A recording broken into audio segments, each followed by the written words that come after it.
Guys, welcome to Old Iron Garage. Thank you for tuning in. Just thought I'd give you guys a brief update on where I'm at. You can see I've made some progress here since the last video, since I first, moved these two tractors into place to build one good tractor out of the two. These are my two 1970 Bolens Husky 1253s. Anyways, let's take a closer look at what I wanted to show you. You can see I have a couple tins off the engine here, this Tecumseh HH120. This is the parts tractor that I recently traded for, drug home, and got running. And there's a nasty mouse nest on this one. And I'm just going to hose that off of there. I usually power wash them, but I'm on a time crunch. I don't really have time to set up the power washer. I think just a regular garden hose will do just fine for this time around. Alright guys, I got the hose ready over there. Let's dive in.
Guys, now that my jeans are thoroughly soaked, I believe I have the majority of the mouse nest off of the engine, so now it can cool properly.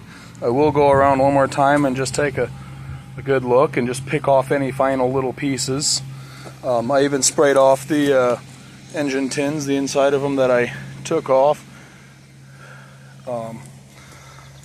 Yeah. That should do it, guys. Alright, thank you for tuning in. I hope you enjoyed this short video. If you like what you see on this channel, please hit that subscribe button, and I will see you in the next one. Alright, bye.